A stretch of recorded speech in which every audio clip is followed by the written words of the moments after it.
नमस्कार।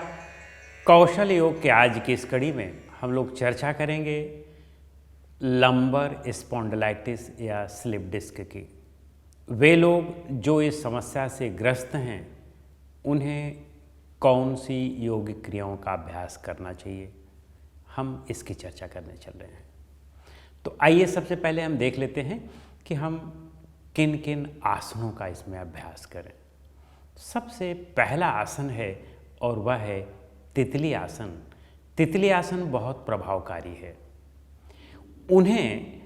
जिन्हें यह बहुत गंभीर स्थिति में नहीं परेशान कर रहा है, स्लिप डिस्क, लंबर का या सैक्रल कॉर्क या कॉक्सिजियल का, वे तितली आसन से शुरुआत करें और तितली आसन से शुरुआत करने पर उन्हें काफ़ी लाभ होता है।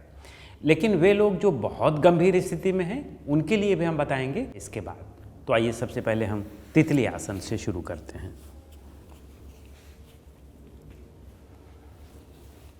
इस तरह से सीधे बैठ करके घुटनों को ऊपर नीचे इस तरह से हम करते जाएं, जितना सहज रूप में कर पाएं। 10, 20, 25, 50 शुरुआत तो कम से ही करें और धीरे धीरे हम इसको बढ़ाते जा सकते हैं। वे लोग जिनका घुटना ज़मीन पर नहीं आ पाता है, ऊपर रहता है, तो वे इतना करें, ऐसे करें। लेकिन हमें इसका अभ्यास पूरी तरह से मन लगा करके करना है और एकाग्रता के साथ करना है। एक तो इसका अभ्यास करें। दूसरा, इसके बाद वे वज्रासन पर बैठें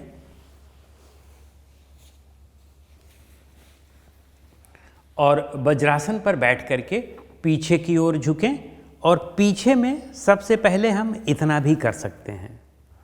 जिन्हें गंभीर स्थिति से गुजरना पड़ रहा हो या जिनको स्लिप डिस्क और स्पॉन्डिलाइटिस बहुत गंभीर भी ना हो लेकिन हो, तब भी वे इतना ही करें शुरू में। धीरे धीरे इतना करते करते जब और भी आगे बढ़ेंगे तो अगले सप्ताह में या 10 दिन 15 दिन बाद फिर इतना हो सकता है। जब इसमें भी 10-15 दिन रहने का अभ्यास हो जाए, रोज रोज करने का अभ्यास हो जाए, तो फिर हम और भी नीचे आ सकते हैं और अंततः हम लेट सकते हैं। और इसका लाभ ये होता है कि एक तो आपके ये क्वाड्रिसेप्स मसल्स पे अच्छा खिंचाव देता है। क्वाड्रिसेप्स मसल्स हमारे पेल्विक से जुड़े हुए होते हैं, उनकी मसल्स से जुड़े हुए होते हैं, तो उन पर भी लाभ होता है। और दूसरा, पेल्विक में जितनी भी वर्टिब्रा हैं, वे वर्टिब्रा और मसल्स और नर्व्स, उन पे बहुत अच्छा खिंचाव पड़ता है। तो इसके अभ्यास से हमारा पेल्विक रीजन बहुत मजबूत हो जाता है। तो एक तो हम इसका प्रतिदिन अभ्यास करेंगे। दूसरा, इसी के साथ हम उष्ट्रासन भी अगर कर लें तो और भी लाभदायक होता है। उष्ट्रासन में हम अपने दोनों पैरों के घुटनों पर इस तरह से खड़े हो जाएं। प्रारंभिक स्थिति में हम टोस पर पैर को रख लें और एक हाथ इस तरह से ले आएं, एड़ी पर रखें और दूसरा हाथ इस तरह से ऊपर करके हिप को हल्का सा आगे की ओर पुश करना है। कुछ दिनों तक जब इसका हम अभ्यास कर लें तो फिर हम उसके बाद एक एक हाथ से हटा करके अब दोनों हाथ से कर सकते हैं। और दोनों हाथ से करने में सबसे पहले हम अपने हिप को बहुत ज़्यादा आगे की ओर ना पुश करें, फिर धीरे धीरे हम और भी पुश करते जाएं, हफ्ते 2 हफ्ते 3 हफ्ते बाद। ये हम अपनी क्षमता का ध्यान रखते हुए करेंगे।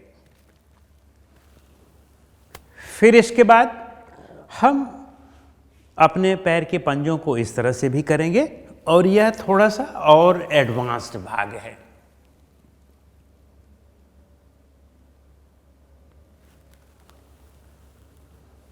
फिर वापस आएं। ध्यान रखें कि स्लिप डिस्क और स्पॉन्डिलाइटिस में आगे नहीं झुका जाता है, तो इसलिए आगे झुकने का इसमें हमें कोई व्यायाम नहीं करना है।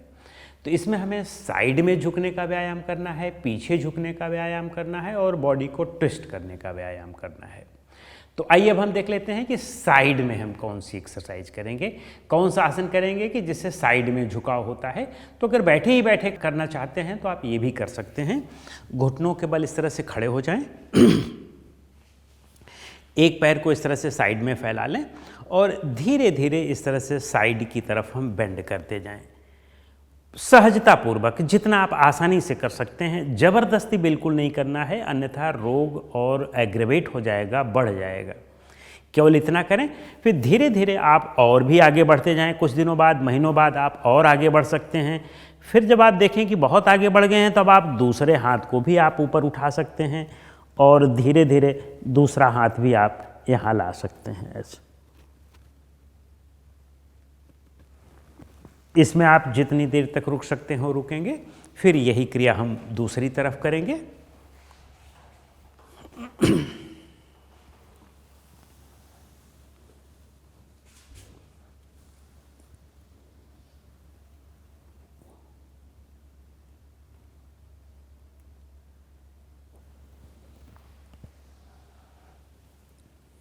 या भी हम कर सकते हैं, लेकिन इसमें यही ध्यान रखेंगे कि हमें अपने रोग की स्थिति देखना होता है कि रोग अगर बहुत गंभीर स्थिति में है तो हम कितना कर पा रहे हैं, बस हम उतना ही करेंगे।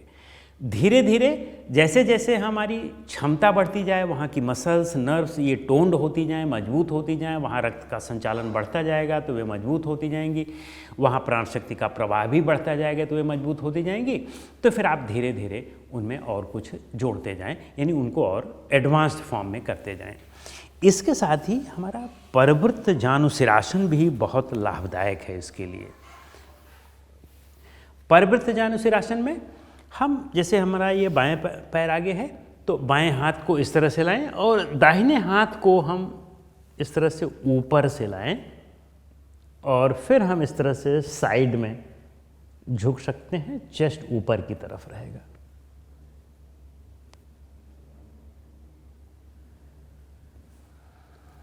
लेकिन इसमें आपको यही ध्यान रखना है कि ज़बरदस्ती पहले ही दिन आप इस अंतिम स्थिति में आने का प्रयास नहीं करेंगे, अन्यथा रोग आपका बढ़ जाएगा। धीरे धीरे इस स्थिति में आने के लिए आपको महीने, 2 महीने, 3 महीने, 4 महीने भी लग जाएं तो बुराई नहीं है। आप रोज रोज अभ्यास करके वहाँ तक पहुँचें।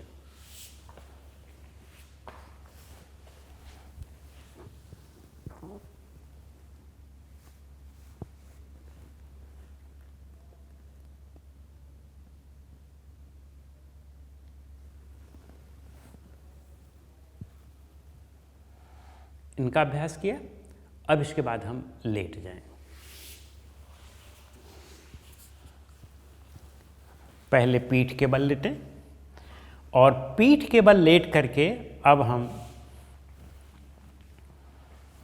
पवन मुक्तासन करेंगे। और पवन मुक्तासन में जैसे आपने घुटने को मोड़ा और यहाँ पकड़ा, अंदर की ओर खींचें, चेस्ट की तरफ लाएं।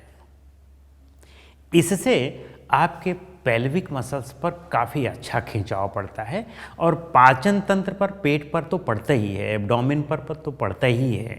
तो एब्डोमेन ठीक होगा, डाइजेस्टिव सिस्टम ठीक होगा तो उधर भी मदद करेगा।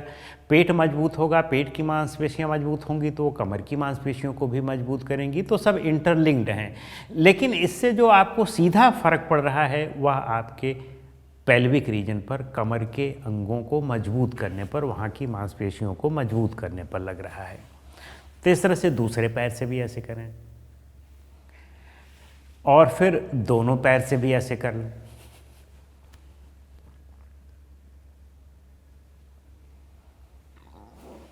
इसमें आप सिर को भी उठा सकते हैं, अगर सर्वाइकल ना हो तो आप सिर को भी उठा सकते हैं इस तरह से।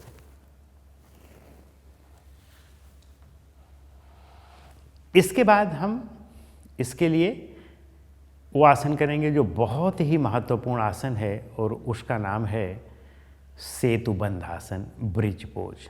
दोनों पैर को घुटने से मोड़ें इस तरह से, हाथ की हथेलियों से ऐसे पकड़ करके अब अपने नितंब को हम ऊपर की ओर उठाएं जितना उठा सकते हों।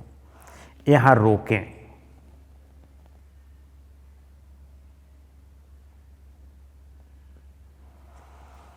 फिर धीरे धीरे आप वापस आ जाएं।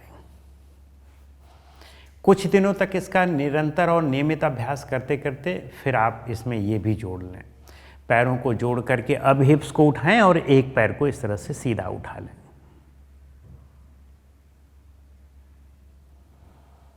फिर इसी तरह से दूसरे पैर से करें।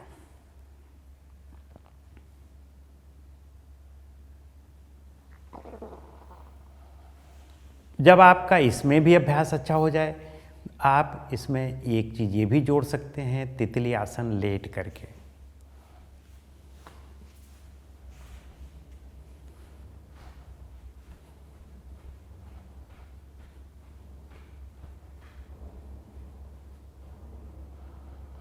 फिर इसके बाद आप शलभासन करेंगे।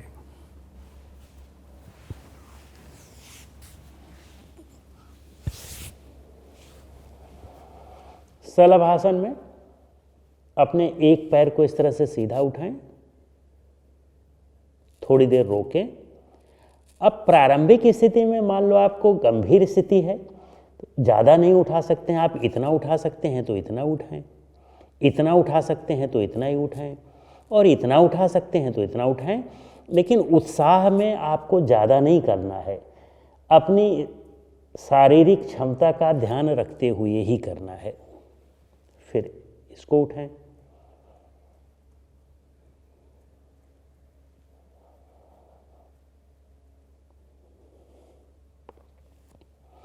फिर आप इसके बाद दोनों पैर के अगर क्षमता आ जाए कुछ दिनों बाद, महीने 2 महीने 4 महीने बाद, तो दोनों पैर भी उठा सकते हैं।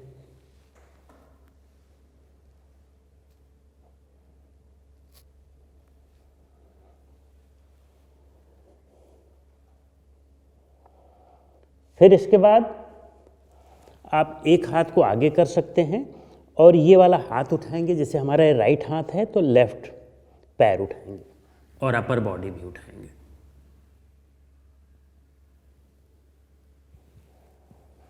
फिर इसके बाद दूसरे को उठाएंगे।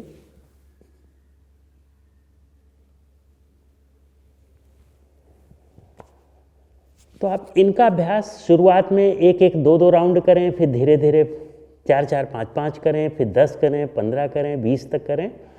तो आप देखेंगे कि आपका जो ये लंबर सेक्रल और कॉक्सिजियल पार्ट है ये वाला, ये बहुत मजबूत हो जाता है और फिर रोग से आप बच सकते हैं।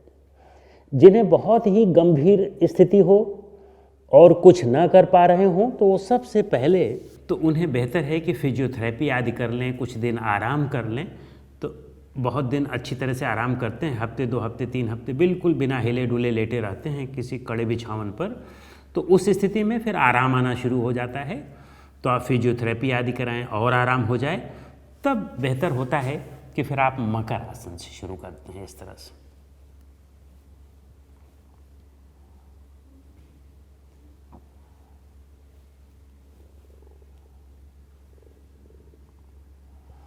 फिर आप दोनों पैर से कर सकते हैं और फिर इसके बाद जब आपको बहुत गंभीर स्थिति न रह जाए तो फिर आप अपने अपर बॉडी को और पैरों को दोनों को ऊपर उठाएं।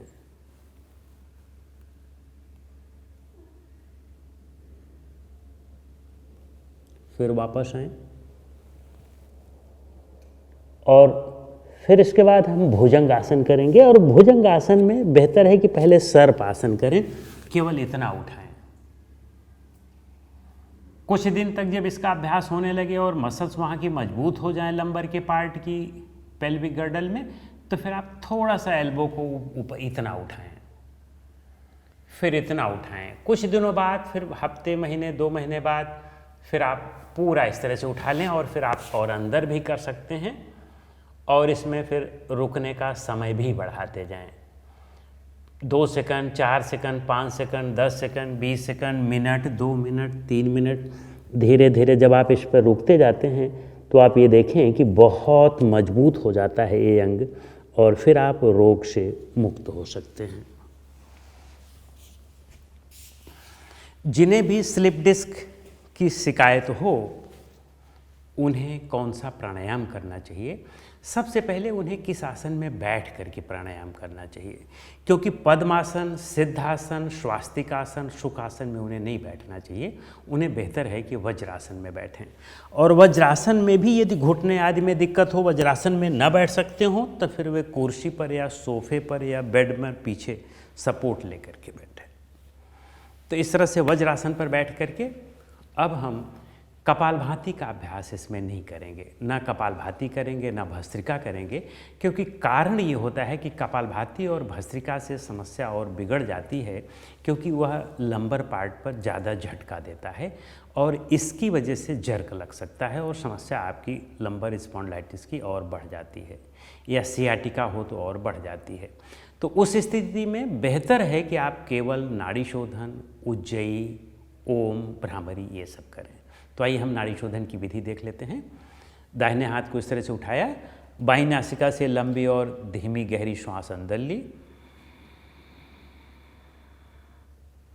फिर इसको बंद किया, अब इससे बाहर निकाला, फिर इससे लिया, बंद किया, फिर इसको बाहर निकाला।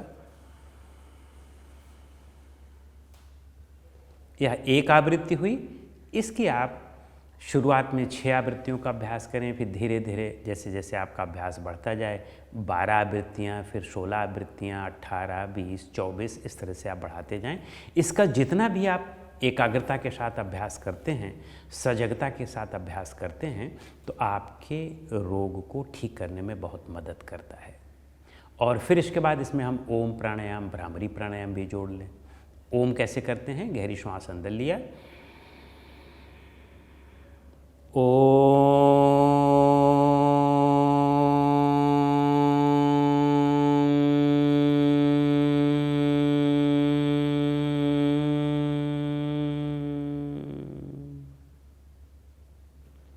इसकी भी 5-7 आवृत्तियों का अभ्यास करें, लेकिन पूरी एकाग्रता के साथ, सजगता के साथ। फिर भ्रामरी कर लें। भ्रामरी में हम कान को हल्के से बंद करें, किसी भी अंगूठे से, उंगली से, जो भी आपकी इच्छा हो उससे बंद करके, लेकिन बहुत ज़्यादा ज़बरदस्ती नहीं अंदर करेंगे, हल्का सा बंद करें। और फिर गहरी श्वास अंदर भर करके गले से आवाज़ निकालेंगे, और जो आवाज़ निकलेगी वो आवाज़ इको करेगी ब्रेन में, उसको अच्छी तरह से सुनेंगे इस तरह से।